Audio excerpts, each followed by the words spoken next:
Buenos días a todos. Ya lo ha explicado Luis, por lo tanto no hace falta reiterar. Solo quería, ayer me quedé un poquito con después pensando en los agradecimientos. Claro, cité a Luis, cité a Maite, cité a José Manuel, pero me gustaría citar a unos grupos de personas sin los cuales nada de esto también sería posible. Son los que trabajan con Luis en Arquitectura Viva, que hacen un trabajo realmente extraordinario. De la Fundación quiero agradecer también a Gina Cariño y al niño su esfuerzo y su trabajo, y tanta gente, los alumnos, los chicos de José Manuel Pozo, que hacen que toda la organización, toda la logística sea posible. Creo que también es importante reconocerlos. Y hoy quiero hacer un reconocimiento especial, porque efectivamente no me prodigo mucho en hablar en Pamplona, a alguien que para mí es todo, que son mis padres, que están aquí hoy. No, los pobres no pueden ir a muchas conferencias. Uno cuando es padre se da cuenta que los padres lo damos todos y recibimos a veces poco de los hijos, pero no hay amor más intenso e infinito que el de los padres. Ellos me han dado todo, Tere y Paco, y quiero agradecérselo. Y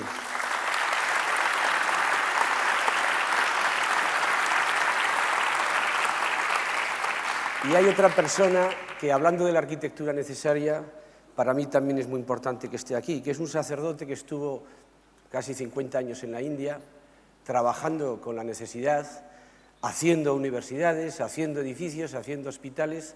Hoy ya es mayor, ha vuelto a España, es Manolo Garriz, al que me une también a pesar de que no nos veíamos mucho, pero me une sobre todo un respeto y una admiración por su trabajo. Nosotros hablamos de arquitectura necesaria, pero hay otra gente que resuelve las necesidades realmente con cariño, con voluntad y mucho trabajo, ofreciendo su vida. O sea, esto es un poquito, hasta cierto punto, comparado con él, un poco banal lo que hacemos aquí. Muchas gracias por ser como eres. Bien. Y voy a empezar intentando... Ayer hablábamos de que la arquitectura es estrictamente necesaria, hoy me toca intentar definir lo que es arquitectura necesaria para mí. Quiero decir que, ya lo decía, que no sé si podemos definir la arquitectura necesaria o no. Depende de muchas cosas, de muchas circunstancias, de muchas otras realidades no estrictamente arquitectónicas. Pero lo que sí podemos hacer es definir cuál es la actitud del arquitecto para configurar una arquitectura necesaria. Por lo tanto, voy a hablar más de actitudes del arquitecto que se enfrenta a tener que dar una solución a un problema arquitectónico, un problema de ciudad, y que por lo tanto lo hace desde esa perspectiva de hacer una arquitectura necesaria. Lo voy a intentar sintetizar en 10 puntos, algo que es muy difícil naturalmente, pero lo voy a hacer en un decálogo, esto como homenaje a Luis, que siempre me dice que hay que poner orden en puntos, no puede ser una cosa, cuando hicimos la monografía tenían que ser 10 puntos, pues 10 puntos, Luis, esto van a ser 10 puntos. Entonces, a la vez presentaré unas imágenes del estudio. No voy a hablar de ellas, son obras antiguas, otras nuevas, otros concursos, solo para algo que creo que es muy importante, para que a la vez que se oye lo que digo, se haga un ejercicio crítico para descubrir las contradicciones. Los arquitectos y la arquitectura está llena de contradicciones. Afortunadamente, hasta cierto punto creo que es bueno. Esas contradicciones nos hacen que nos preguntemos y nos hacen que mantengamos vivo la discusión. Por lo tanto, seguramente lo que vais a ver puede leerse en una clave contraria a lo que voy a decir, pero es así. No estoy diciendo que lo que vaya a decir lo consiga. Sencillamente es una aspiración permanente que es la que nos permite mantenernos en esa lucha continua. Y creo que es bueno descubrir las contradicciones. Luego explicaré 5 obras más concretamente, pero me parece que no está mal el ir recordando esto sencillamente para descubrir esa, ya digo, contradicción profunda. ¿Cuáles son estas 10 características que nos aproximan, según mi criterio, a lo que debería ser una arquitectura necesaria? En primer lugar, creo que la arquitectura ha de huir del culto al objeto como producto del laboratorio endogámico del arquitecto.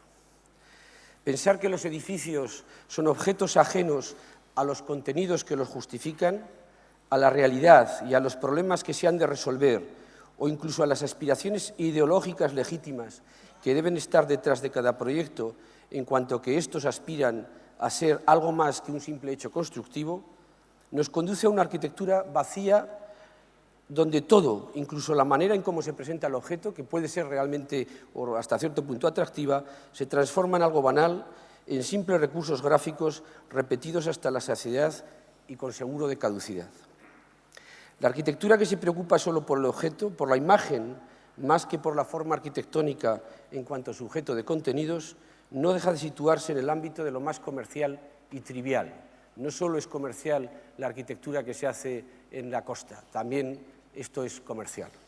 Y por eso la arquitectura necesaria ha de poner su atención más que en el objeto autista, en las razones, procesos y contenidos que hacen de la decisión arquitectónica, que la decisión arquitectónica urbana tenga sentido. La arquitectura que necesitamos, sería el segundo punto, la arquitectura necesaria, por lo tanto, ha de ser más consciente o muy consciente del contexto, entendido este en todos sus términos, físicos, económicos, sociales y o culturales. Es verdad que vivimos en un mundo donde el todopoderoso mercado y la capacidad técnica han igualado procesos y resultados en toda su extensión.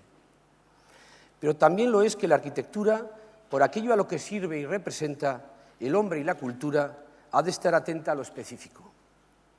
Solo así puede cumplir sus objetivos, pues de lo contrario, siempre resultará una simplificación que los ciudadanos leerán como una imposición seguramente injusta. La falta de atención a lo específico es el primer paso para acabar en lo enunciado ya en el punto anterior, una producción de piezas solo preocupada por la manera como se presentan y no por resolver problemas ciertos. Igualmente, no nos engañemos, en una arquitectura ajena a lo específico, el papel del arquitecto mismo, empieza a ser menos necesario y menos creíble, y eso es una realidad que estamos constatando actualmente. Como consecuencia de todo ello, y esta sería la tercera característica de una arquitectura necesaria, la arquitectura ha de desarrollar absolutamente una característica indispensable, que es la relación más sensata entre medios y fines. Utilizamos el ya manoseado término de sostenibilidad como algo que debe incorporarse a cualquier acción y, por supuesto, también a la arquitectura. En muchas ocasiones esta preocupación, desafortunadamente, solo se traduce en una serie de cumplimientos burocráticos o en decisiones de carácter pseudotecnológico, movidos más por decisiones de intereses políticos y económicos que por una real preocupación por el medio que nos rodea. O peor aún, se ha desarrollado una suerte de estilo sostenible, repleto de cánones aparentemente indiscutibles, que resultan ya el colmo de la paradoja. Sin renunciar a los medios técnicos razonables de los que disponemos para desarrollar una arquitectura más responsable con el medio y los recursos que tenemos, algo indiscutible, hace falta sencillamente más arquitectura hecha con más inteligencia y sentido común, con más conocimiento, con más exigencia y con más conocimiento del contexto. La cuarta característica sería que la arquitectura, por tanto, ha de ser eficaz. Pero la eficacia no solo ha de entenderse en términos técnicos o mecánicos, materiales o solo funcionales y económicos, no solo analíticos y racionales. Eso es algo que quizá resuelven muy bien las grandes compañías que no necesariamente producen arquitectura comprometida y cercana a los valores que nos resultan más sugerentes. En la eficacia, a mi entender, caben, incluso son la pieza fundamental, todos aquellos valores que van más allá de lo analítico para conformar esa otra base intuitiva, ese conocimiento sintético que es propio de la arquitectura. Valores como capacidad de representar, de provocar sentimientos, de dignificar, de emocionar y otros muchos han de conformar lo que entiendo como una arquitectura eficaz y por tanto necesaria. El quinto punto, ya lo citábamos ayer de alguna manera en la mesa redonda que tuvimos, creo que la arquitectura necesaria ha de tener sobre todo una dimensión ética. Ética en su aspecto social, pero también y sobre todo en la dimensión personal por parte de la que lo hacemos, los arquitectos. Los arquitectos hemos de preguntarnos continuamente respecto al sentido de lo que hacemos y sobre todo a quién servimos, porque arquitectura y su ejercicio es servicio, pero servicio no es servilismo. ¿Qué nos ha pedido desafortunadamente la sociedad hasta ahora? Solo producción o espectáculo. La arquitectura necesaria ha de ser en gran medida transgresora, dando más de lo que se le solicita. El concepto ético va absoluta y necesariamente, indisolublemente unido a esta voluntad de transgredir, de dar más, de servir, a veces en contra de la sociedad que no pida que le sirvamos. La transgresión es un valor importantísimo. Debe tratar de proponer y de ir más allá.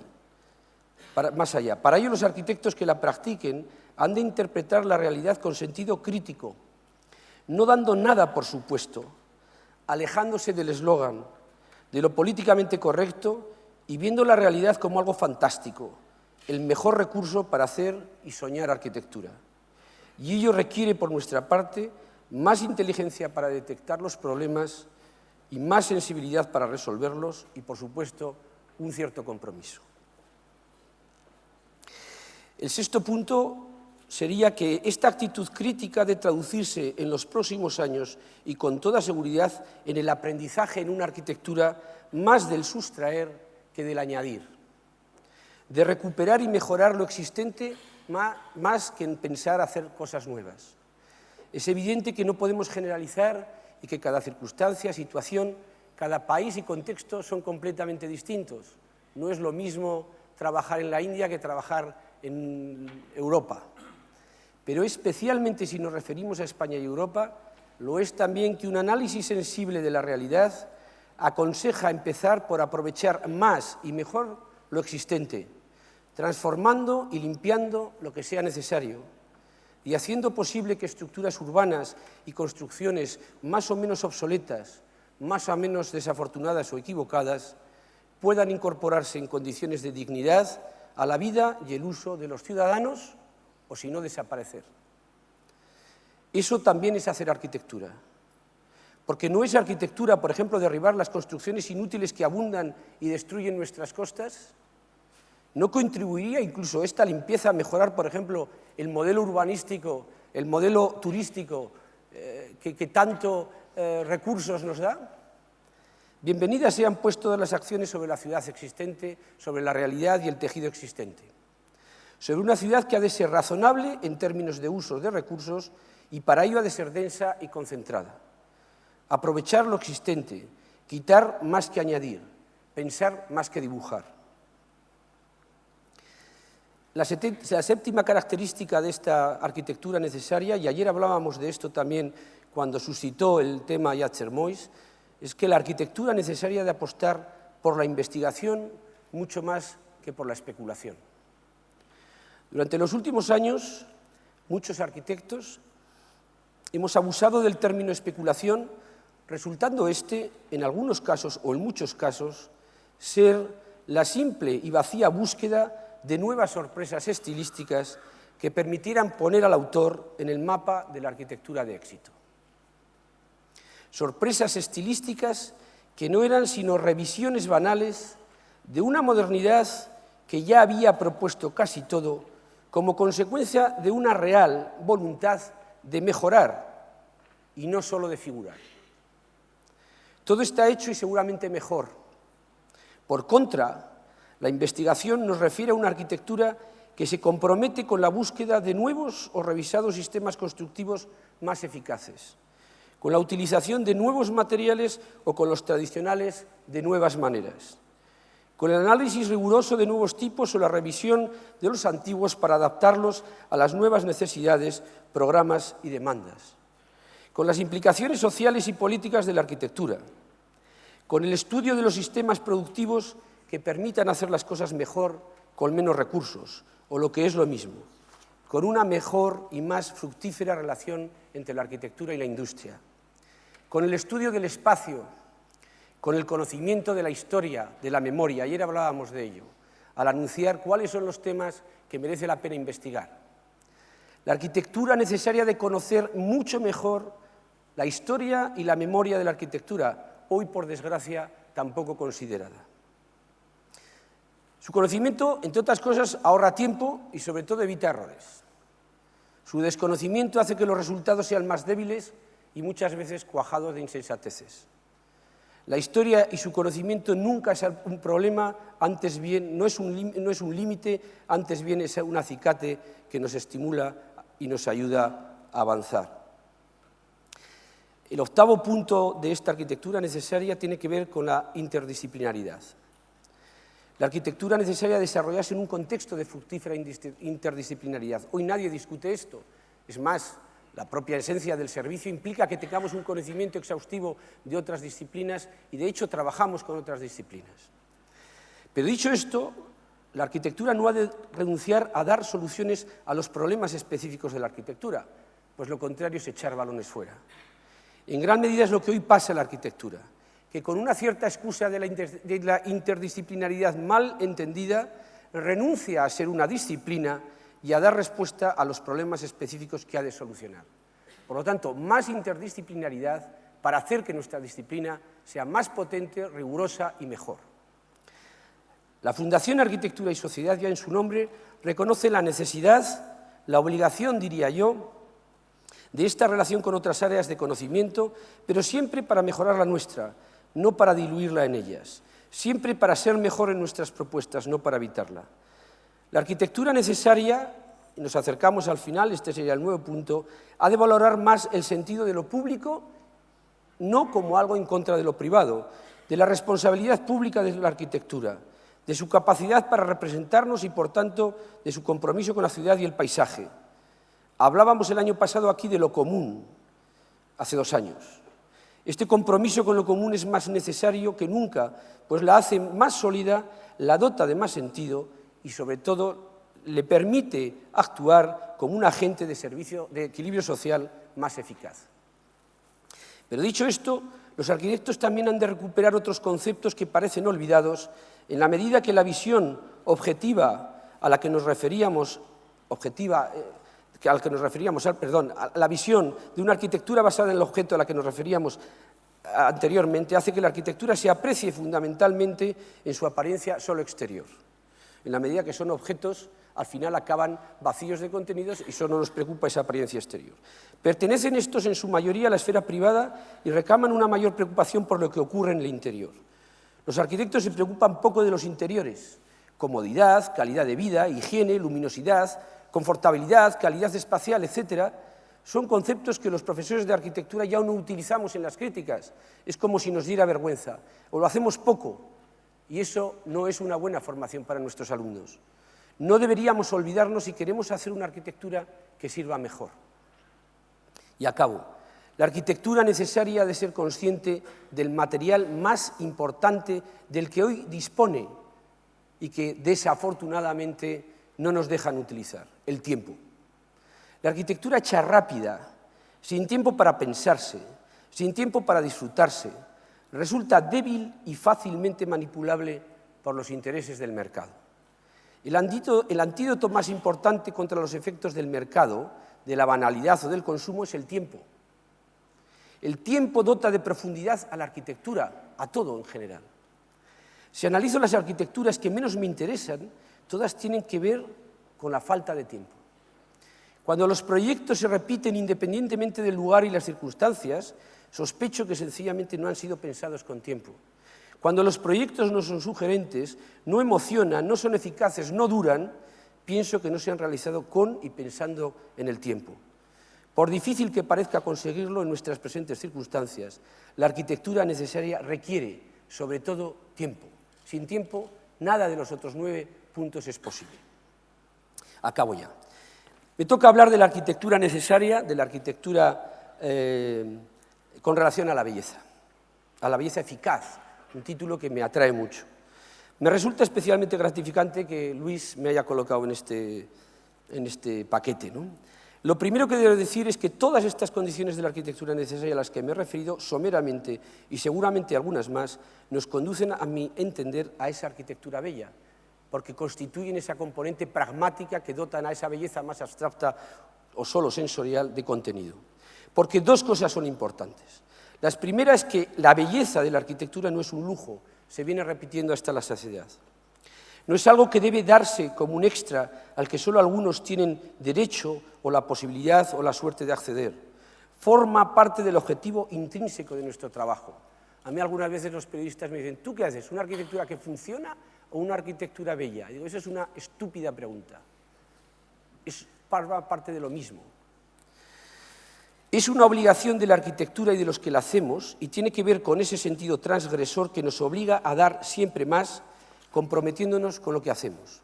Y la segunda es que la belleza no solo tiene un sentido sensorial, que también es importante, por supuesto, sino que ha de adquirir una dimensión sobre todo y fundamentalmente ética, tanto en contenidos como en compromisos, algunos de los cuales, seguramente no todos, ya hemos desgranado aquí. La belleza pragmática nos traslada a una idea que ya he citado, extraordinaria, que no hay nada más sugerente que la realidad. Yo siempre digo a mis estudiantes, adecuadamente leída e interrogada, adecuadamente superada, nos provee de magníficos recursos para hacer nuestro trabajo. Nada como la realidad nos aporta los recursos para desarrollar nuestra propia piedra filosofal, que consiste en transformar los problemas en necesidades, en belleza. Esos somos los arquitectos, una suerte de alquimistas. Hay buenos alquimistas y malos alquimistas. Pero realmente esa capacidad que tenemos para transformar lo banal en algo fantástico, eso es servicio. Esta es mi visión de la belleza pragmática y voy a intentar ahora sustanciarla explicando 5 proyectos que espero que sepan juzgar con benevolencia. Y como yo me muevo mucho, pues me voy a poner ya aquí. Voy a intentar poner algún proyecto nuevo. Voy a hablar rápidamente, hablando de belleza pragmática, me parecía sustancial traer 2 edificios que hemos hecho de vivienda social. La verdad es que con esta crisis ha habido una cosa muy bonita también, que ya no hacemos estos proyectos tan, digamos, de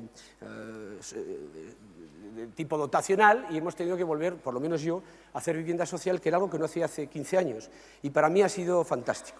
No me voy a detener a explicar estos proyectos, sencillamente creo que en este caso, hablando de la vivienda social, el compromiso fundamental, el servicio fundamental y la relación con la belleza tiene que ver primero con la ordenación, es decir, la definición del espacio público. Y segundo, con una eficaz construcción que tiene que ver con una tipología razonable que permita evolucionar en el tiempo. La gente se compra una casa para toda una vida y, por lo tanto, que sea ordenada, razonable y que les permita cambiar en función de sus cambios de estructura familiar o en función sencillamente de que les apetezca. Y luego, lo segundo, ser eficaz en términos constructivos.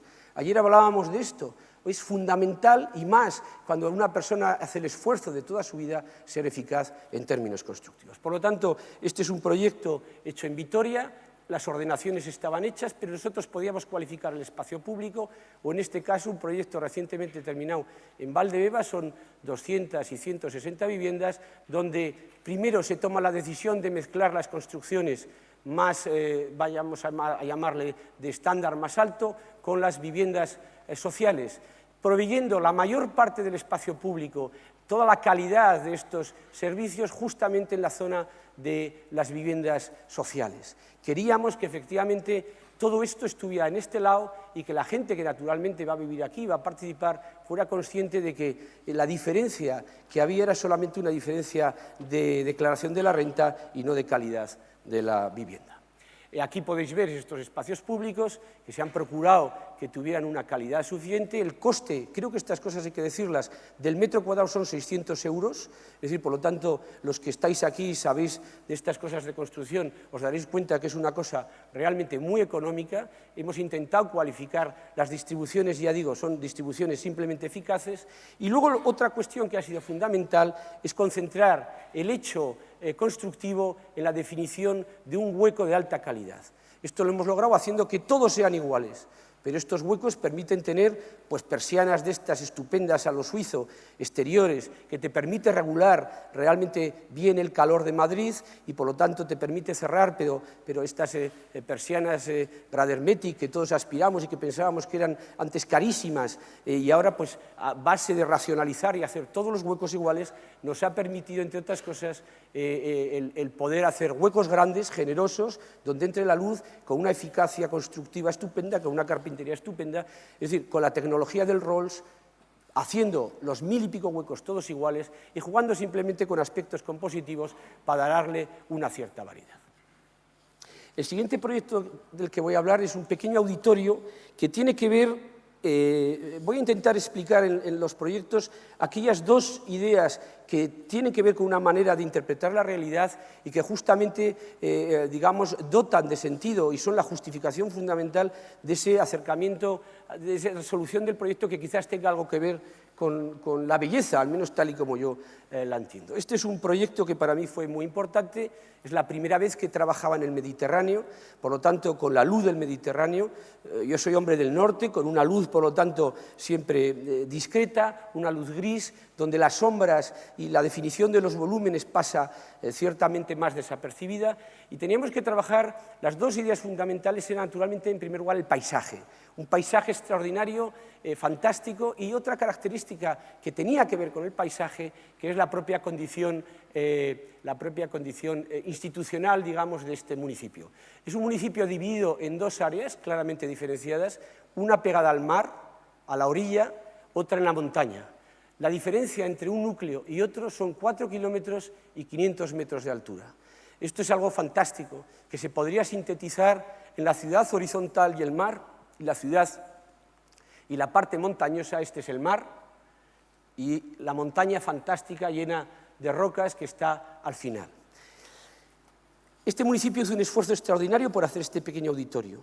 Es un edificio necesario, no es solamente es necesario, está muy utilizado. Es un edificio que lo ocupan de manera reiterada. Sabéis que en el Mediterráneo hay una gran tradición por la música y muchas bandas. La música no es algo muy exclusivo, solo exclusivo, sino que es una actividad, digamos, muy común. Y era necesario, hicieron una inversión, pero además era seguramente el edificio que iba a representarle durante los próximos años de una manera más permanente. Me pareció que de la misma manera que el edificio tenía que sustanciar esta relación de paisaje entre la montaña, entre la roca y el mar, lo plano y lo escarpado, tenía que representar también la unión entre los dos municipios que tienen unas ciertas reticencias, dos municipios que son un único alcalde, un único ayuntamiento, y este edificio colocado en lo más alto podía ser la referencia simbólica de esa unión que en este momento no se produce físicamente y que había que representarla. El edificio, naturalmente, está mirando al mar, tenía que mirar al mar, dada esta circunstancia de ser punto de relación.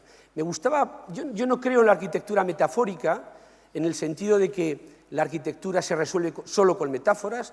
Es muy importante, como decía María Corral, por cierto, muchísimas gracias porque la presentación ha sido preciosa, es muy importante el proceso del proyecto, pero sí que creo que la metáfora puede provocar el inicio del proyecto.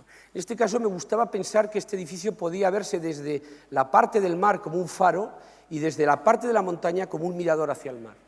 Por lo tanto, pero pensando en un problema que es la iluminación, el sol está orientado hacia el mar, hacia el sur, por lo tanto, en este caso, y eso implicaba en verano una incidencia extraordinaria del sol y un problema de mantenimiento sustancial que este pueblo no se lo podía permitir. Teníamos que reducir al máximo toda la incidencia solar y teníamos que estudiar la fachada. De hecho, esta geometría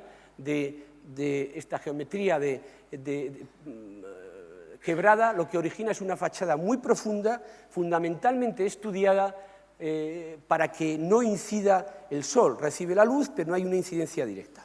Esto, junto a una construcción muy compacta, hecha con hormigón, recordando de alguna manera las rocas que están detrás, permitía crear un edificio de gran inercia térmica que hace que efectivamente durante el verano solo se tenga que encender de una manera muy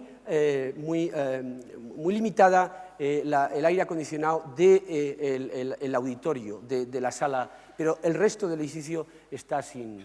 Esta construcción que nos recuerda también, es decir, se resuelve esta necesidad fundamentalmente térmica con esta referencia también al paisaje.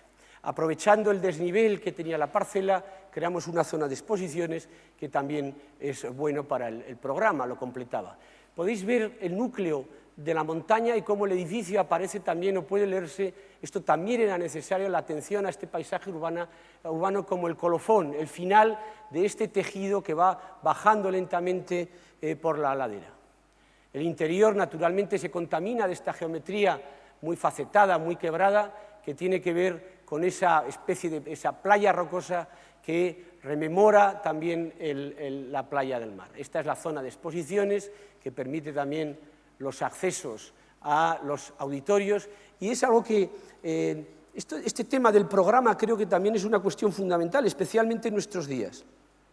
El arquitecto debe investigar en los programas cambian de una manera radical e importante, ¿no? Entonces, en este caso, por ejemplo, después de ganar el concurso, yo planteé que era necesario lo que pensaban simplemente como un proyecto de auditorio que pudiera adquirir una condición también de pequeño palacio de congresos, de reuniones, y efectivamente eso es lo que hoy les permite mantener el edificio, simplemente con unas pequeñas variaciones. Los arquitectos cada vez más tenemos que convertirnos en asesores, en acompañar muchas de las decisiones que son decisiones políticas.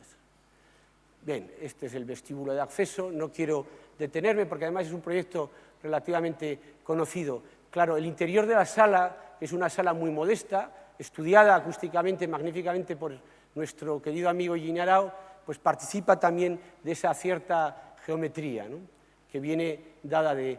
Aquí me gusta esta fotografía por ver la compacidad, esta idea de un edificio rocoso, todo se construye con hormigón, repito, incluso las instalaciones están dentro de esta cubierta y hace que este edificio, que responde, por un lado, a esa visión del paisaje, a esa visión institucional, pero responde también a un hecho puramente constructivo que tiene que ver con el mantenimiento, etc.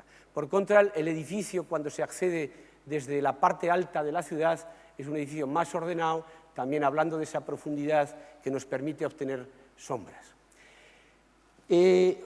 Otro tema que es básico para mí es el recurso a estos materiales tradicionales. En realidad esta fachada iba cubierta de otro material. Cuando llegué allí, naturalmente pensé que recordar todas esas cúpulas del Mediterráneo, pensé que no encontrábamos esta cerámica ya.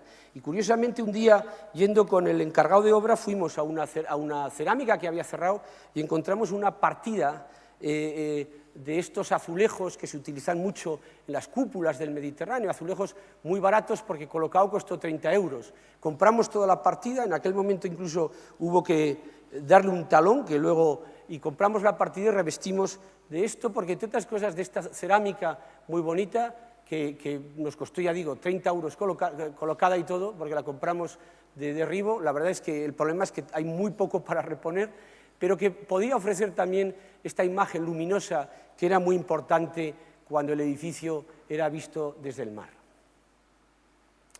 Este es el acceso a las zonas de servicios y pasaré ahora a explicar dos museos.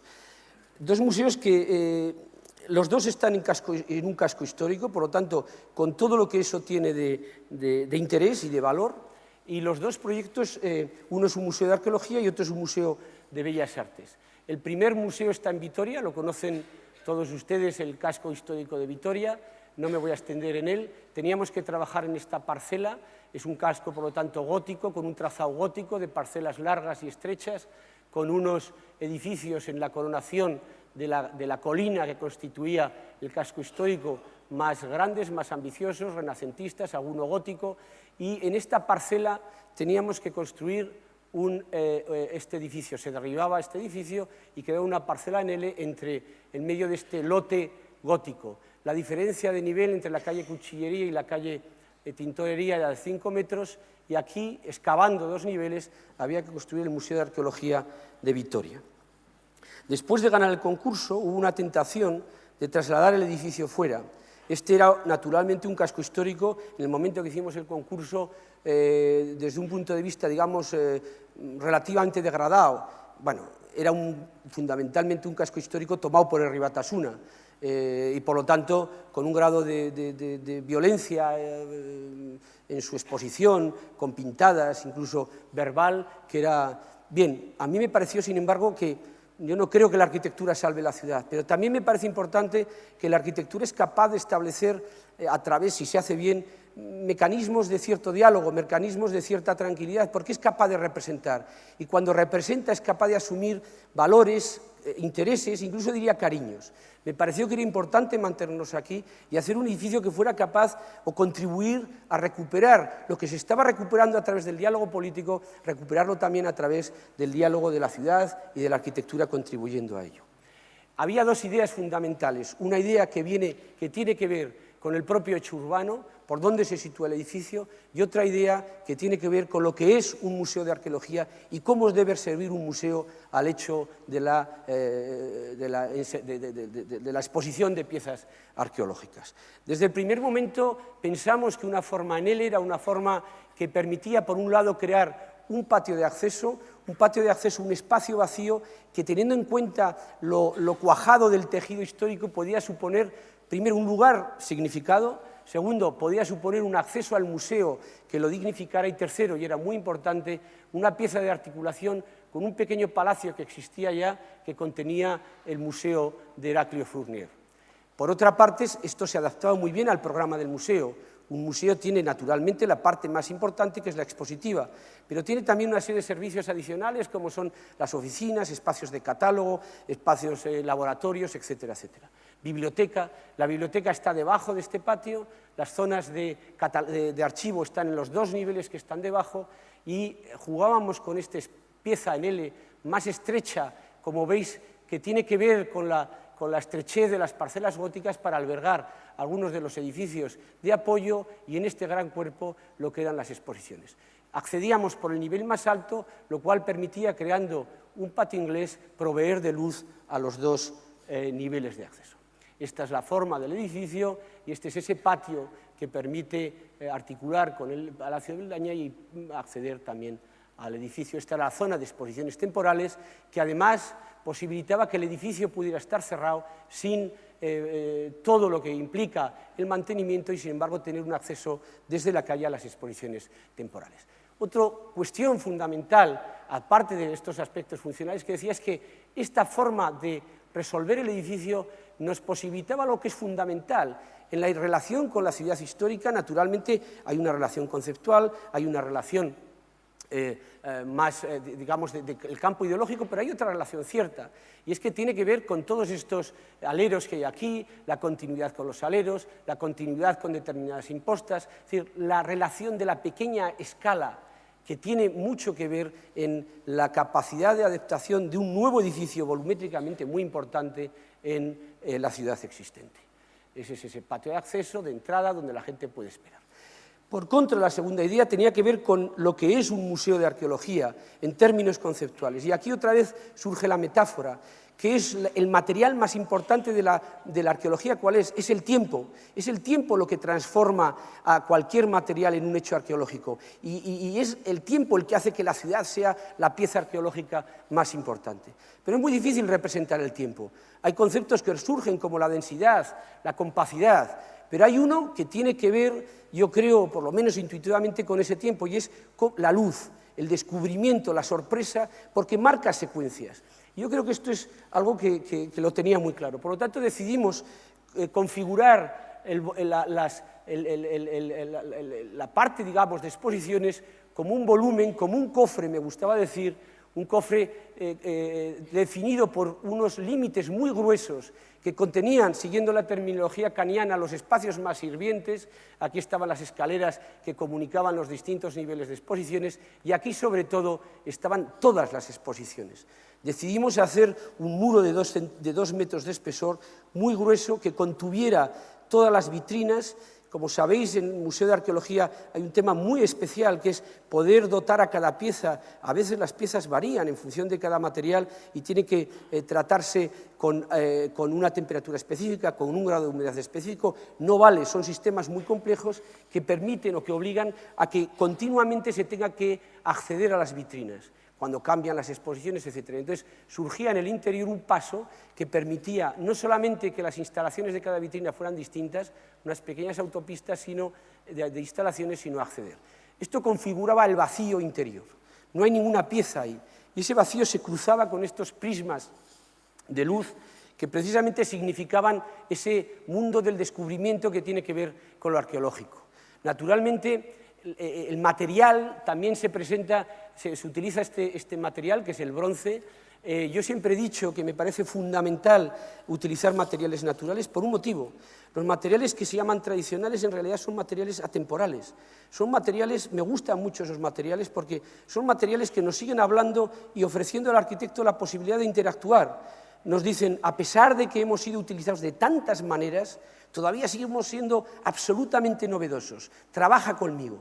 Por contra, hay muchos materiales nuevos, seguramente producto de una química orgánica muy desarrollada, que son aburridos, porque se presentan con todo inmediatamente.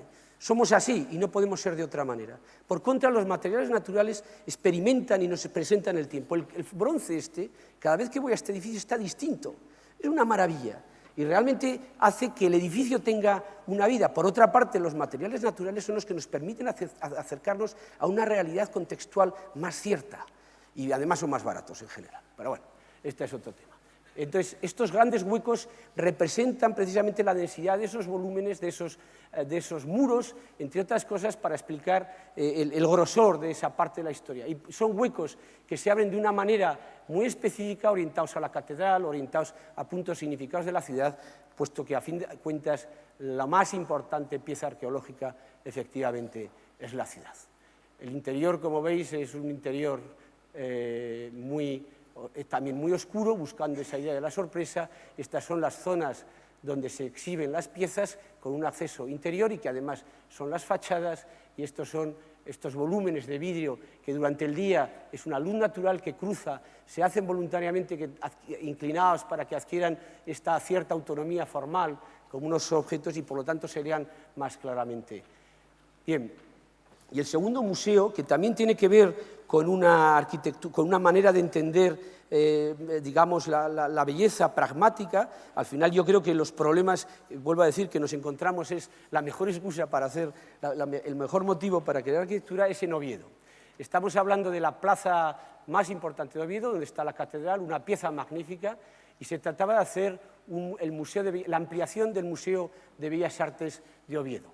El proyecto todavía no está terminado. Bueno, está terminado desde el punto de vista de arquitectura, estamos ahora con la señalética, estamos colocando los cuadros y entonces verán ustedes que en algunas fotografías, de hecho, no he querido quitar los tablones que protegen la planta baja.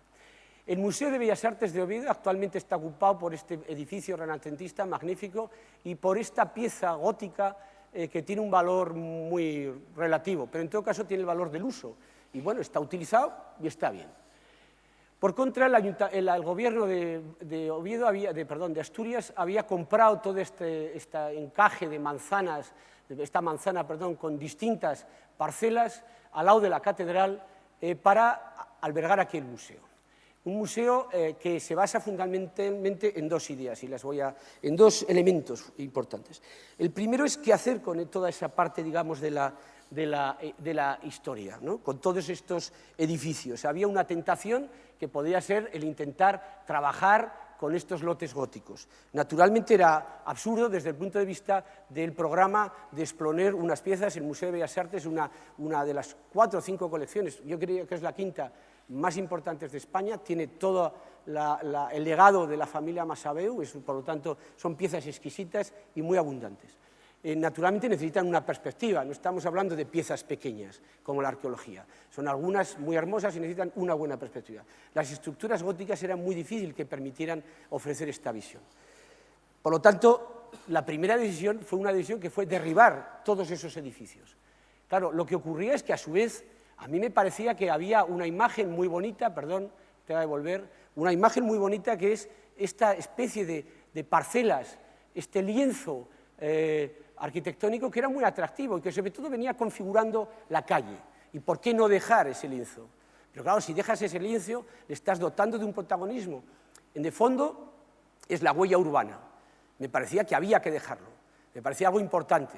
No era solamente una actitud respecto al patrimonio o la conservación, que naturalmente lo entendieron mejor. Pero claro, si dejo esto no es para construir detrás, como si fuera... No. Si lo dejo, y lo dejo como una huella, y lo musealizo, lo explico así. Y por lo tanto el edificio en realidad es un edificio nuevo, que se aparta, es esta fachada, y que deja realmente el lienzo urbano existente como estaba. Solamente una pequeña pieza, que es esta, que está en muy mal estado, se hace nueva. Y entonces aparece un espacio intermedio que dota de significación al hecho histórico, que es el espacio por donde se accede al museo. Interiormente aparece... Y esto me parecía importante, si yo dejo esta fachada como algo significado, como algo fundamental en el argumento del proyecto, la escalera que recorre y accede todo el museo está también aquí. Es decir, forma parte. Por lo tanto, había otra idea que me parecía bonito, que es que traslado la calle histórica al interior, y esa escalera, de alguna manera, forma parte de la ciudad. Por lo tanto, empieza a aparecer una fachada muy gruesa, constituida por distintas capas. La capa histórica, la capa que cierra el museo y que representa la fachada, y la circulación interior, que tiene también que ver con el exterior. Y aparece otra fachada, que es la fachada propiamente del museo, de las exposiciones que está dentro. Aquí se forma una cuajada red de visiones que me gustaba mucho, las procuro hacer, por supuesto, todas cruzadas, cuando se abren una serie de huecos, ahora veremos en las fachadas, para poder ver el exterior. El interior, por contra, está representado por un volumen muy compacto, que necesitábamos abrir huecos, necesitábamos abrir luz para proveer de luz a las fachadas. Entonces aparece un espacio muy particular que es un gran patio, que ahora lo veremos, que tiene una cierta autonomía y que permite iluminar a todas las salas. Además permite otra cosa que es importante, que es que todos estos medialines son unos medialines horrorosos, y a través de este patio puedo configurar efectivamente la entrada de luz, que de otra manera implicaría abrirse a una parte de la ciudad poco grata. Y lo haremos con un mecanismo que ahora veréis. Bien, es muy fácil entender esto en las plantas. Esta es esa cuajada fachada relativamente compleja, porque tiene que ver con las tres capas, la historia, la nueva. Y estos son las salas alrededor de este gran patio que permiten estar iluminadas. De esta sala se pasa a una nueva construcción, la segunda fase, que se iniciará, espero, pronto, y que permite resolver también la relación con el palacio. No me voy a extender, porque naturalmente esto tiene que ver con una serie de circuitos, de circulaciones que ponen en valor el palacio existente. Pienso que no es el momento porque no tenemos tiempo. Una obra muy compleja, porque hubo que bajar en roca 3 niveles para albergar todos los almacenes. El edificio tiene como 7.000 metros. Aquí se puede ver, y una obra que obligó a independizar las fachadas y, por otra parte, a hacer que no hubiera ninguna estructura interior, con lo cual todo aparece colgado de esta cubierta, ahora la veremos, y es ese patio interior que permite cerrarse a estas fachadas, pero proveyendo de luz a las salas. Bien, esa es la fotografía de este espacio, la escalera, la nueva fachada y la fachada existente, y la fachada, digamos, que da a las salas, y esto permite dar una imagen de esta visión cruzada. Estas fachadas nunca se llegan a tocar. De hecho, esta fachada quebrada y la fachada interior están separadas, nunca se tocan. Aquí podéis ver en el interior que se producen todos estos cruces, que a mí me parecen también relativamente atractivos. Incluso las salas de exposiciones todavía no están dispuestos. Los patios permiten siempre tener una visión de la ciudad a través de la antigua fachada, la nueva fachada o la fachada interior. Solamente cuando el edificio llega al extremo se toca, con este gran vacío de aluminio, se toca y aparece un hueco que nos permite mirar directamente a la catedral. La catedral me parecía un hecho demasiado importante para verlo, y entonces se significa a través de la fusión de las tres fachadas en un único espacio. Ese es el acceso entre las dos. La nueva se construye con un vidrio, estos vidrios labrados que se utilizaban durante los años 50, y esto se pinta de este color. Bueno, no se pinta, esto es un estuco, sobre todo, ahora lo veremos, para que produzca unos reflejos, y durante la noche, con una cierta luz, se estudia en función del reflejo que va a producir este edificio. Aquí se puede ver ya el edificio es un gran bloque de vidrio. Siento que esto esté cerrado, pero con la catedral, y durante la noche, incluso durante el día, con los distintos reflejos que da el sol, produce la transformación de este edificio, que vemos detrás, en una cosa realmente rica, con distintos colores, etc. Aquí se puede intuir el reflejo, crea unos reflejos dorados que me parecen atractivos. Naturalmente, las cubiertas adquieren un valor que tiene que ver con la iluminación de los auditorios. Este edificio lo acabamos de terminar y es la primera vez que lo enseño. Este es el acceso del museo, y aquí podemos ver ya este gran volumen, este patio que baja hasta la planta, primer sótano, para aprovechar esa planta y poder dotarlo de exposiciones temporales. Estas son las salas, algunas de las salas que se iluminan a través de este patio, y que de este gran espacio, no es un patio porque propiamente está cerrado, pero que permitirá ver la iluminación. Este es ese gran espacio con iluminación cenital y cómo las distintas salas van saliendo al interior. Hay una cosa bonita, que es que cuando uno está aquí, a la vez, además de las salas, permite desde estos balcones, el proyecto de Louis Kahn en Yale realmente es muy bonito, en New Haven, y me inspiró esta relación que permite ver de alguna manera todo el museo sin estar en la sala, esta visión general que me parece que también es muy atractiva, no solo ir viendo sala por sala, ¿no? Sí, esto que creía que tenía interés. Tiene este gran espacio de iluminación cenital que permite proveer de luz a todo el edificio. Y había una cosa muy atractiva, y es que colocábamos una escalera que bajaba del acceso aquí hasta el primer nivel de sótano, y para iluminar también esta escalera, iluminar este espacio, se ilumina cenitalmente, pero había un hueco que venía de este lateral, y entonces esto es un prisma que cruza en diagonal y permite la entrada de luz en el espacio central, y por debajo pasa la escalera. Es este prisma, con lo cual con este doble mecanismo metemos luz en el patio, y por aquí metemos luz e iluminamos la escalera. Esta escalera que baja por aquí desde el acceso y permite organizar aquí distintas exposiciones temporales junto con las otras. Los dos materiales básicos que hemos utilizado es el aluminio y simplemente pintado de blanco. Estos son unas planchas de aluminio que producen un reflejo, una calidad textural extraordinaria, sobre todo con la incidencia de la luz, y crea una cosa a veces muy bonita, que parece que es un blanco matado. Cuando oscurece, entonces aparece una luz, aparece un material mucho más diferenciado. Es esa escalera que me refería que baja, y estos huecos. Hemos utilizado en general todos los abocinamientos para explicar los espesores van con aluminio, y por contra el resto de las superficies son unas superficies muy tersas y blancas, pero producen estos reflejos, estos matices que a mí me resultaban especialmente atractivos, precisamente en una ciudad, Oviedo, donde la luz es muy escasa, y donde la luz, por lo tanto, cuando la logras meter, la tienes que dotar de esos matices. Nunca vas a tener una luz abundante que permita, ni tampoco interesa como natural en un museo. Sin embargo, Oviedo es una ciudad que cambia mucho. Los que seáis de allí, tiene muchas nubes, de repente sale un sol, entonces me parecía que jugar con este aluminio desbastado podía producir esos reflejos y esas riquezas interiores. Bien, este es un proyecto. Bueno, voy muy retrasado, ¿no? Tengo que correr, ¿no? Este es un proyecto, estos son muy rápidos, es un proyecto que hemos terminado ahora, que espero empezar un día de estos, que es la sede de Norvento. De hecho, los dueños de Norvento están aquí. Es un edificio que, está en un polígono industrial, tiene un interés relativo, el polígono, ninguno, diría yo, ninguno. Pero, sin embargo, tiene una zona bonita, que es esta arboleda fantástica que baja en pendiente, ¿no? La primera reflexión es una reflexión sobre lo que es unas oficinas donde trabajan pues 200 ingenieros. No podía ser unas oficinas, un edificio, bueno, aburrido y estos volúmenes, ¿no?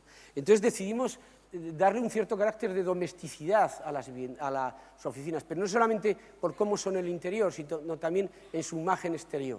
Es decir, ofrecer casi una visión de que el que va a trabajar al campo, ¿no? Es decir, el paisaje ese de árboles es muy bonito, y lo que pensamos es que podíamos hacer, por un lado, un edificio que se desplegara y que fuera metiéndose en estos árboles, y sin embargo ofreciera un frente, un límite muy cerrado a ese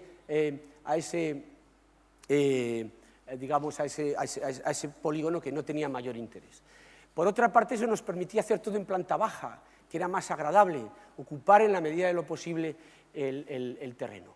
La organización del programa en departamentos muy específicos permitía efectivamente hacer esta estructura de un gran cuerpo y una serie de dedos que entran.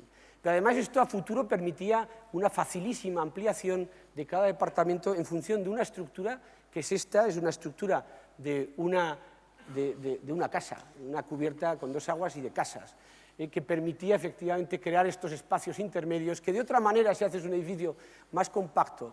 Luego, desde un punto de vista medioambiental, realmente esto funciona también muy eficazmente, ¿no? Esta es la planta, no me voy a detener, y la organización de los distintos departamentos.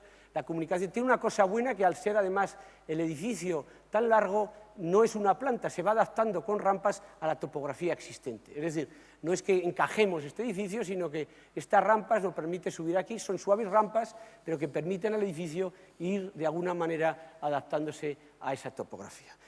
La imagen de este edificio de oficinas va a ser esta, se construye todo con madera, una madera termotratada. Estamos hablando de Galicia, probablemente también ese material, como siempre, tendrá una capacidad de evolución, de adquirir esos tonos grises, como pasa realmente un poco cuando uno va a Galicia, que lo más bonito son las maderas que han ido cambiando y adaptándose en el tiempo, y una cubierta de chapa.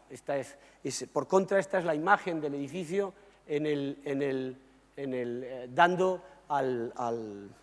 Y aquí tenemos una muestra que hemos trabajado ya de esta fachada. Es madera de eucalipto termotratada, es decir, que ya tiene ese color, o sea, quemada en el fondo, y siempre con unas piezas verticales importantes que nos permiten arrojar sombras y, por lo tanto, descubrir la belleza. A mí me gustan un poco las fachadas planas, siempre me gusta que las fachadas tengan un mínimo de profundidad, desde el auditorio de Teulada, que tiene 8 metros, hasta el edificio que hemos visto en el museo, que tiene 2 metros, porque en esos límites entre el interior y el exterior pasan muchas cosas, muchísimas cosas. Y bueno, en este caso solamente es esto. Y el otro proyecto que he querido traer, no porque fuera de arquitectura necesaria, pero es un proyecto en África. Es un proyecto en África, en 2 sitios que no tiene ningún interés. Tiene el interés, sobre todo, veremos en qué acaba, el interés sobre todo de que es el inicio de una universidad en un país conflictivo y problemático como es Guinea Ecuatorial, sin duda, pero la pregunta es si nosotros debemos enfrentarnos a esto. Es decir, quieren hacer una universidad, ellos se han dado cuenta de que son muy ricos en petróleo, pero que no están creando la riqueza del futuro, que es la formación de la gente, supongo que porque la formación les da miedo al ser un país dictatorial, pero creo que es una apuesta interesante. Quieren hacer una universidad politécnica y quieren empezar por 2 escuelas, que es una escuela de ingeniería civil y una escuela de planificación urbana, de preocupación por la arquitectura. Insisto, el edificio la zona es una zona absolutamente plana, rodeada de árboles, y aquí hemos hecho un ejercicio fundamentalmente de pensar en el sitio en Guinea de una manera abstracta, el calor, la humedad, etc. Hay 2 cuerpos, esta sería la Escuela de Arquitectura e Ingeniería Civil y las habitaciones de los que van a trabajar aquí. Entonces se hace un cuerpo envolvente muy ligero. Naturalmente aquí lo más importante es el sol, las ventilaciones, trabajar con materiales estandarizados porque ellos no tienen, y que sean lo más económicos posibles, que se puedan transportar porque es al final más económico, o que se puedan construir ahí de una manera muy rápida. Esta parte se corresponde a la vez, aquí aparecen todas las partes, todos los programas de aulas, etcétera, etcétera, y aparece un gran cuerpo central, que es este, que contiene realmente las aulas mayores, los talleres, y contiene algo que a mí me parece muy bonito también en la tradición de Guinea, ¿no? Que es el lugar de encuentro, el lugar alrededor de las chozas, o el lugar alrededor, y de alguna manera los talleres donde se van a trabajar es así, es decir, es un gran espacio que tiene una iluminación cenital indirecta, donde toda la gente se va a encontrar, y de este espacio se accede por unos puentes, con lo cual aquí lo podemos ver, esta es la estructura, esta es la cara exterior, estos son la parte de las aulas. Estos son unos espacios dobles que se ventilan, están abiertos, se iluminan y se ventilan por los laterales. Este es ese gran espacio que está colgado donde se trabajará, y estos son las aulas más. Y esta es una imagen del edificio. Se va a construir todo con hormigón, un hormigón con estos huecos, hormigón, o si podemos, un hormigón tintado, porque estamos pensando en la posibilidad de trabajar con estas tierras prensadas que utilizan allí, pero la verdad es que con estas dimensiones entonces parece que es más interesante, y de hecho así lo hemos pensado, ir con elementos prefabricados o incluso prefabricados que se pudieran construir allí de hormigón. Y esta es la imagen de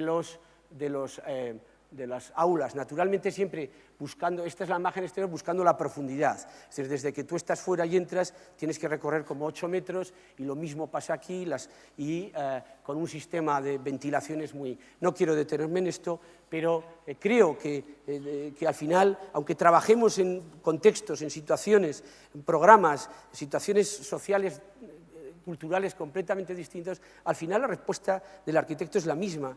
No, lo decía ayer Peter, no es una cuestión de que estés trabajando en África, es una cuestión de preocupación por dónde estás y, por lo tanto, de un aprendizaje inteligente y una respuesta sensible, en la medida que uno puede, a ese lugar. Y voy a acabar ya, como no podía ser menos, lo había dudado, pero no tengo... Bueno, este es el interior. No había, en fin, creo que hablando de arquitectura necesaria y de la belleza, quizás el pabellón de España, aunque ya lo tenéis muy visto y seguramente oído, me parece que es importante afirmar algunas cuestiones de cómo, porque seguramente un pabellón representa, por la propia naturaleza de un pabellón, representa la oportunidad para hacer una arquitectura que se escapa de cualquier problema de la realidad. Esta cosa de los pabellones, que se trata de ver quién hace la cosa más disparatada y más novedosa, porque se trata de impactar durante un día y luego desaparece. Bueno, a mí me parece que eso representa de alguna manera el paradigma de esa arquitectura con la que al menos yo no creo estar de acuerdo, no estoy de acuerdo. Por lo tanto, el pabellón de España no lo voy a explicar, pero todo el mundo lo conoce, pero sí voy a explicar las razones que están detrás. De hecho, podría no presentar las fotos. Es decir, cuando tengo que pensar en el concurso del pabellón de España, ya sabéis que tenía que ver con el leitmotiv, era la cuestión del agua. Evidentemente, la cuestión del agua nos refiere de una manera muy paradigmática al tema medioambiental. Por lo tanto, había dos cosas. En primer lugar, era esta pelea con lo que significa la representación de un país, la arquitectura que representa. Para mí no podía ser esa arquitectura rimbombante que impacta un día, no podía ser una arquitectura... Yo creía que la representación de mi país no venía por la riqueza, sino por la inteligencia. No somos ricos porque tengamos mucho dinero, somos ricos porque somos inteligentes. Y de alguna manera he de reconocer que en este proyecto estaba un homenaje a todos esos arquitectos de los años 50 o 60, que yo los sigo reconociendo de España como padres, que tantas lecciones nos dan. Trabajaron en una situación política difícil, trabajaron con una escasez económica extraordinaria, trabajaron con crisis y no se quejaban de nada. Hicieron una arquitectura con esos mimbres sensacional, fueron capaces de dejar constancia de su tiempo, fueron capaces de reinventar la modernidad. Y eso es atemporal, esa actitud vale hoy, y vale hace 10 y 15 años, porque era la actitud de la búsqueda, la actitud de hacer de la realidad algo fantástico. Entonces dije, bueno, nosotros somos inteligentes, no somos ricos, pero somos inteligentes. Por lo tanto, se trataba de utilizar unos materiales, una manera de hacer que fuera corresponsable con esa manera de hacer de esos arquitectos de los años 50 o 60, en primer lugar. En segundo lugar, estaba en contra de esa arquitectura medioambientalista o de estilo medioambientalista que implica poner placas y poner sofisticadas pseudotecnologías que, por cierto, no sabemos cuánto cuestan. Cuando se obliga a poner a la gente en sus viviendas placas solares infinitas, no saben que no las amortizan nunca. Y es una realidad, no se amortizan, porque cuando se van a amortizar hay que cambiarlas, ya se han estropeado. Es todo un invento. Claro que hay muchas cuestiones fundamentales ahí, claro que hay unos aportes técnicos, por cierto, muchos pensados ya en los 70, que es cuando más se pensó en el medio ambiente. Pero también lo que hay que hacer es una arquitectura sensata. Ayer decía, no sé si era Peter, hablaba de algo tan elemental como la sombra. En Zaragoza, que hace 45 grados, lo que hay que buscar es la sombra, y nada más. Bien, y no tenía ninguna idea. 5 días antes no sabía cómo resolver esto, sinceramente. Y recuerdo que volvía de Toulouse, habíamos ido a una conferencia y de repente era un octubre fantástico, era a las 7 de la tarde, estaba ya el sol muy puesto, pero había unos reflejos bonitos, y vimos un fantástico bosque de chopos plantados seguramente por Napoleón o por no sé quién, precioso, ordenado, no sé qué, y dije, este es el proyecto. Un bosque es una metáfora fantástica, pero es real, porque un bosque es un mecanismo climático y energético, sube el agua de las raíces y va a las copas de los árboles, y además es fresco, y además es sorprendente, y además es un espacio arquitectónico, porque la metáfora se convierte en geometría, y aquí sí la geometría puede adquirir esa dimensión de forma, no solo de instrumento de la forma. Y me pareció que esa era la respuesta, y eso hicimos. se presentó eso y efectivamente el edificio, como sabéis, son 750 árboles o postes con una base de agua que la hace que sea húmeda, que sea agradable, y dentro son unas cajas de vidrio donde no hay más que unos núcleos, que son estos, que naturalmente para que esto no se caiga, son unos núcleos de hormigón que aguantan los esfuerzos horizontales, y por dentro lo mejor que podía pasar, estuvimos hablando, está aquí Javier Conde, que fue el presidente de la SEI en ese momento, lo único que había que hacer es dejar espacios libres, por varios motivos. Primero, porque los que van a poner las exposiciones, siempre se produce un problema terrible, que es entre los que van a poner las exposiciones y la arquitectura. Si la arquitectura plantea problemas, mal asunto. Dejemos espacios libres, que pongan las exposiciones, que además desaparecen dentro de 4 meses, y sobre todo esos espacios libres permiten que ahora la adaptación del edificio sea extraordinariamente económica para el uso que sea. Es decir, es un edificio que busca el tiempo y permanecer en ese tiempo. No es un edificio que se usa y desaparece. Esto era muy importante. Bueno, y esto es así, no hay mucho más, ya lo he explicado. La construcción, ya sabéis, se utilizaron todos materiales teóricamente reciclables, de bajo costo. Todo esto es muy obvio y no merece la pena explicarlo porque está más dicho que el TVO. Lo que sí merece la pena entender es por qué la razón de la cerámica, de la terracota. Yo inicialmente había pensado que fueran de madera, pero naturalmente eso tenía una serie de complejidades estructurales, de mantenimiento, y entonces pensamos en por qué no utilizar la cerámica, el botijo, la cerámica más humilde, que es la terracota. El botijo además hace una cosa que es muy buena, que es que respira, como sabéis. Es decir, mantiene el agua fresca porque absorbe energía del entorno.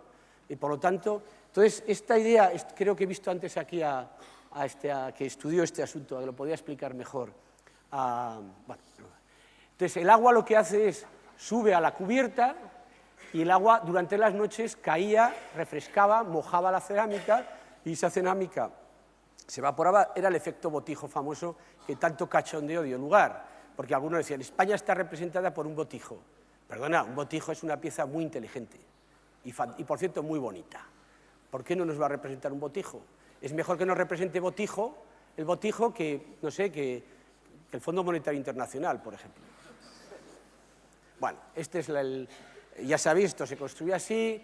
Una cosa muy bonita fue, esto lo hizo Toni Comella, que como sabéis, los que lo conocéis muy bien, es un fenómeno. Entonces Toni Comella movió enseguida, además, otra cosa bonita fue que intervinieron varios talleres artesanos, y con este sistema tan sencillito, pues era como churros, nunca mejor dicho, se cortaba como churros y se hicieron 28.000 piezas muy rápido, ¿no? Bien, este es el resultado, ya lo conocéis todos, no me quiero detener. Solo quiero hablar de una cosa que es muy bonita, que es la idea de la sorpresa. Cuando un edificio, yo no voy a decir que esté bien o esté mal, pero cuando un edificio se hace con cariño, es impresionante porque sorprende siempre. Lo peor que te puede pasar a un edificio es que cuando llegues no te sorprenda, no te hable, que no te diga, esto has equivocado en esto, o esto es mucho mejor de lo que tú habías pensado, o es mucho peor. Los edificios tienen que sorprenderte. Yo me acuerdo que cada vez que iba, estos reflejos, el sol, algo que naturalmente no habíamos controlado, lo intuíamos, pero era muy difícil controlar. Todas estas cosas no se pueden al final controlar. Entonces, todos esos reflejos eran tan fantásticos que cada vez que ibas era distinto. Por otra parte, en realidad un pabellón es un sitio que se recorre. La gente iba, estaba 1 hora y se largaba. Entonces, que ese recorrido sea este cuajado de emociones y de sugerencias, eso también es servicio. Eso también es arquitectura necesaria. Bueno, y esto en el interior era todo muy sencillo, no me quiero extender, madera, bien, es una... Pero fijaros en este mundo, por ejemplo, tan bonito, que es que era una cosa realmente muy sorprendente. Y recuerdo que cuando estuvimos, Javier se acordará, que cuando estábamos pensando en la iluminación del pabellón, los arquitectos de la Expo decían, no, hombre, o tal, es que es el pabellón de España, o el tono. El pabellón hay que iluminarlo mucho, y tú no tienes ni idea, el pabellón de España hay que iluminarlo sutilmente. Y fijaros qué bonito era el tema del agua, que no hay más iluminación que un LED en el perímetro. ¿Qué ocurre? Que cuando se enciende ese LED, el agua se convierte en una masa de luz, porque refleja estupendamente además, y a través de ese reflejo escala por la cerámica y produce estos reflejos fantásticos que además cuando el agua se mueve. Si hubiéramos puesto unos focos delante, lo hubiéramos... También estas cosas son importantes. Bueno, acabo con esta imagen, simplemente recordando algo que ha dicho María muy bien. que es mi preocupación por el contexto, que es lo que quería recordar, por lo específico, por lo particular, por la realidad, porque es la que es capaz de proveernos de instrumentos de arquitectura que nos permitan servir y hacer una arquitectura bella y con cierta emoción. Muchas gracias.